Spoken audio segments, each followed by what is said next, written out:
Yes, good morning everyone. How are you dear students? You are welcome in online classes of Adarsh Senior Secondary School, खाई शेयरगढ़.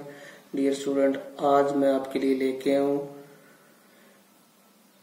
10+2 की pros section की book जो है flamingo, उसका second lesson lost spring के 2 passage for comprehension.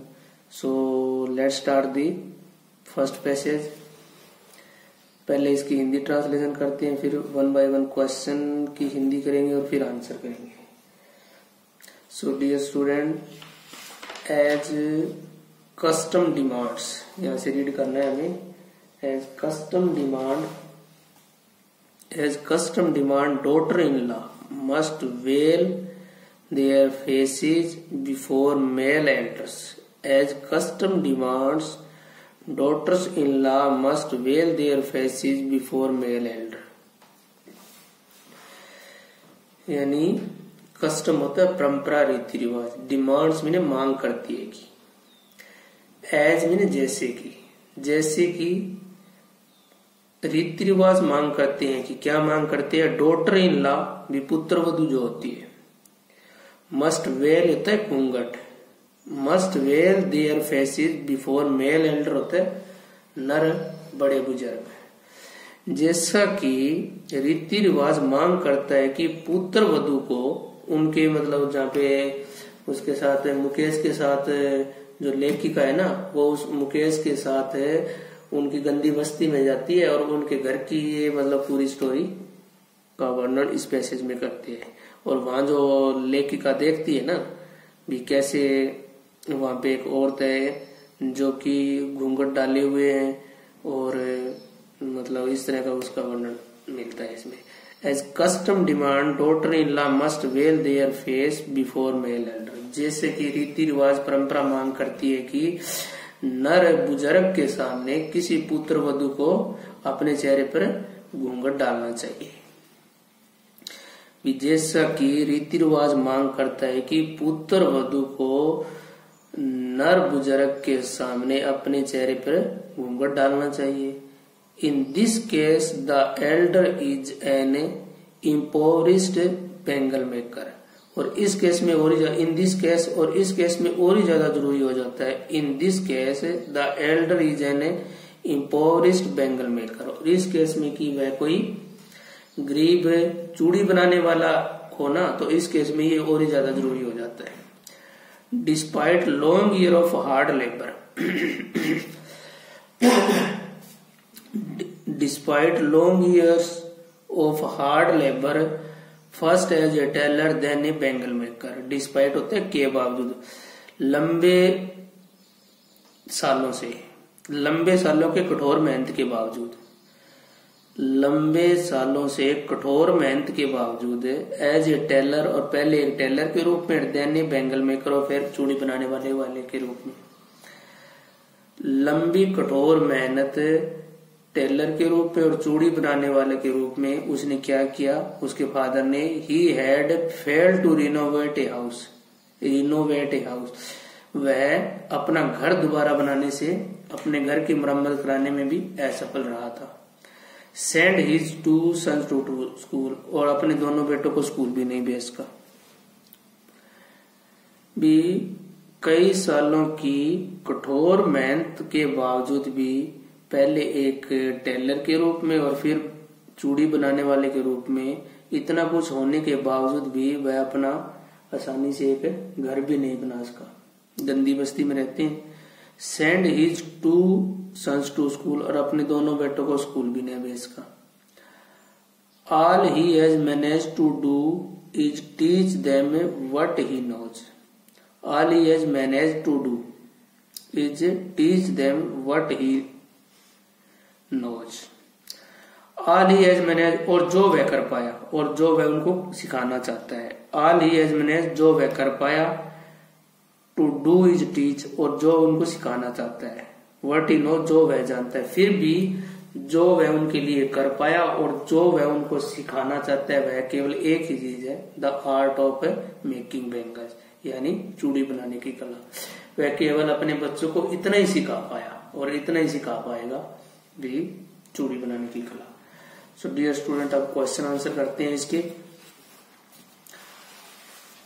Passage 9 का first question है, what does custom demand. What does custom demand, रीति रिवाज या रिवाज जो है वो क्या मांग करता है। It demands that daughter in law must wear their face before male elder. It demands that, ये मांग करता है कि it demands that daughter in law must wear their face before male elder. भी यहाँ पे है ना, पुत्र वधू को है मेल एल्डर के सामने अपने चेहरे पे घूंघट डालना होता है, यही मांग करती है। Who is the daughter in law mentioned in the above passage. Who is the daughter in law mentioned in the above passage. ऊपर जो पैसेज है उसमें पुत्र वधू कौन है, किसकी पुत्र वधू है और कौन पुत्र वधू है, इसको कहा डॉटर इन लॉ, सॉरी बेटी कौन है। Mukesh sister in law is mentioned in the, sorry ये पैसेज, इस सेकंड क्वेश्चन दोबारा रीड करता हूं। Who is the daughter in law mentioned in the above passage. ऊपर जो पैसेज है उसमें डॉटर इन लॉ किसको कहा गया है, कौन है डॉटर इन लॉ, किसको कहा गया है। Mukesh sister in law is mentioned in the above passage. ऊपर वाले पैरे में मुकेश की जो सिस्टर इन लॉ है ना, यानी भाभी जो है, भाभी बोलते हैं सिस्टर इन लॉ, उसको व्यक्त किया गया है इसमें, यानी उसके बड़े भाई की वाइफ है वो। Third question, who is the male elder refer to in the passage. Male elder Mukesh का फादर है, उसमें male elder. Who is the male elder refer to in the passage. Passage में मेल एल्डर किसको व्यक्त किया गया है, यानी मेल नर बुजुर्ग किसको कहा गया है। Mukesh father is the male elder refer to in the passage. Mukesh का जो फादर है ना, उसके लिए मेल एल्डर वर्ड यूज किया गया। What has the elder fail to do. ये बूढ़ा बुजुर्ग जो है वो क्या करने में असफल रहा था, वह न तो अपना घर बना सका था और न ही अपने बच्चों को स्कूल भेज सका था। The male elder has failed to renovate his house, send his son to school and his poverty. यानी the male elder failed to renovate his house and his son to school and his poverty, और अपनी अंतहीन गरीबी के बावजूद, अंतहीन and का मतलब है यहाँ पे अंतहीन गरीबी के बावजूद वह न तो अपना घर बना सका और न ही अपने बच्चों को स्कूल भेज सका। What art has the elder taught his two sons? What art, कौन सी कला सिखा चुका है अपने दोनों बेटों को। वह एल्डर, वह बुजुर्ग जो है अपने दोनों बच्चों को कौन सी कला सिखा चुका है। The elder has taught the art of making bangle to his two sons. वह अपने दोनों बेटों को क्या है, चूड़ियां बनाने की कला केवल मात्र सिखा चुका है। The elder has taught the art of making bangle to his two sons. यानी अपने दोनों बेटों को वह केवल एक चीज सिखा चुका है और वो वह सिर्फ चूड़ियां बनाना। वह न तो स्कूल भेजा है उन्होंने उनको, बच्चों को, और न ही मतलब उनके लिए कोई अच्छा घर बना सकता है। वह केवल एक मात्र काम जो वह करना चाहता है वो यही है बस। सो डियर स्टूडेंट्स, आगे next passage, passage number 10।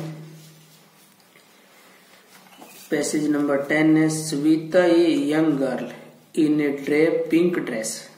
स्वीता a young girl in a drape pink dress sits alongside an elderly woman soldering piece of glass. Savita नाम की एक जवान लड़की भी है वहां पे। स्वीता नाम की एक यंग गर्ल, एक जवान लड़की, इन ए ड्रेप पिंक ड्रेस, जिसने एक बड़ी धुंधली सी गुलाबी साड़ी पहन रखी है, गुलाबी ड्रेस है, सॉरी, बड़ी धुंधली सी फीकी पड़ी हुई गुलाबी ड्रेस, फीकी पड़ी हुई गुलाबी ड्रेस जो उसने पहन रखी है उससे स्वीता ने।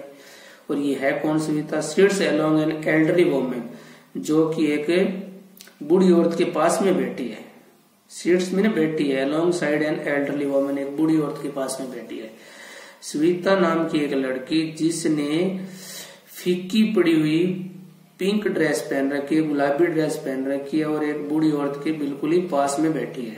सोल्डरिंग पीस ऑफ ग्लास और कांच के टुकड़ों को जोड़ रही है, यानी वो बैंगल्स जोड़ रही है, कांच के टुकड़ों को जोड़ रही है। And her hand move mechanically like the tong of a machine, tongs of a machine, और उसके हाथ है ना एक मशीन की भांति जल्दी जल्दी चल रही है। हर हैंड से मूव मैकेनिकली, वो एक यंत्र की भांति, उसके हाथ है ना मशीन की तरह के यंत्र की भांति उस टोंग्स पे चल रहे हैं। उसके हाथ है ना उस टोंग्स के ऊपर मशीन की भांति चल रहे हैं, इतना बोल सकते हैं। I wonder if she knew the sanctity of the bangle she help make. I wonder, मुझे हैरानी हुई कि वो सविता ऐसे इन चूड़ियों को जोड़ रही है ना, तो मुझे उसको देखकर हैरानी हुई।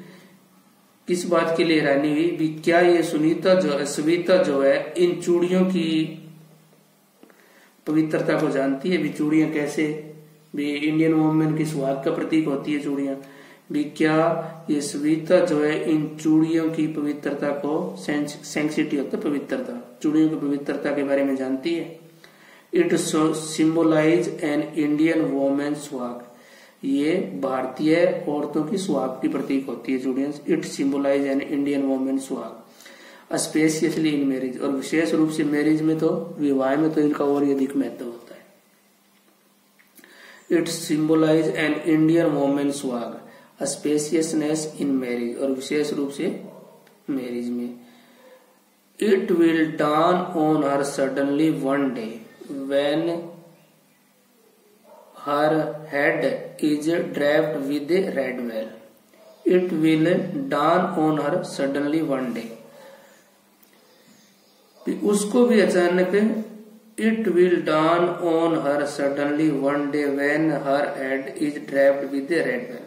एक दिन ऐसा भी आएगा, एक दिन अचानक ऐसा समय भी आने वाला है, ठीक है, जब उसको भी उस लाल घूंघट के पर्दे के पीछे, लाल घूंघट के पीछे अपना चेहरा ढकना पड़ेगा और घर से विदा होना पड़ेगा। Her hands dyed red with henna, और उसके हाथों पे मेहंदी को भी सजाया जाना है। And red bangles rolled on to her wrist, और उसके रेड बेंगल्स मतलब लाल चूड़ियां उसके कलाइयों पे सजेगी। She will then became a bride, तब वह एक दुल्हन बन जाएगी। अब क्वेश्चन, इसके क्वेश्चन देखते हैं, 10th पैसेज के question answer. So dear students, 10th passage के क्वेश्चन आंसर करते हैं हम। First question, who is Savita, Savita कौन है? Savita is a young girl in a drape pink dress.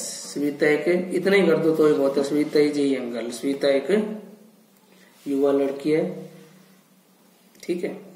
Second question, what is Savita wearing, Savita ने क्या पहन रखा है? Savita is wearing a drape pink dress, एक फीकी पड़ी हुई सी गंदी सी ड्रेस पहन रखी है। Savita is wearing a drape pink dress. What sanctity is attached to bangle, bangle के साथ क्या पवित्रता जुड़ी हुई है? व्हाट सैंक्टिटी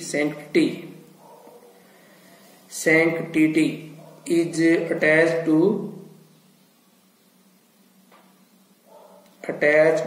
बेंगल, बेंगल के साथ क्या पवित्रता जुड़ी हुई है? They symbolise an Indian women suhag, ये इंडियन वुमेन के सुहाग का प्रतीक है, ठीक है।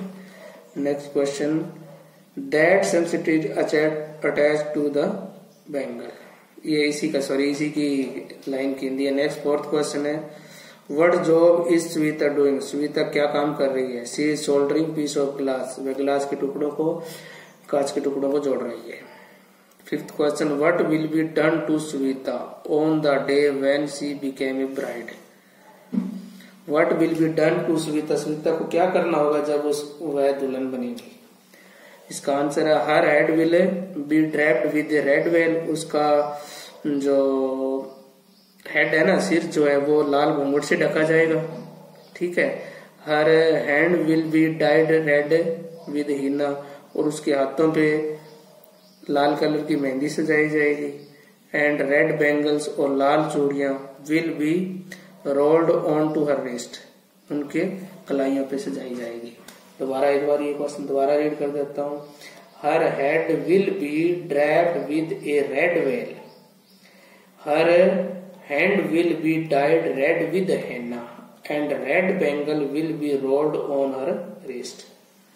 So dear student, this is finished. Thanks for next video.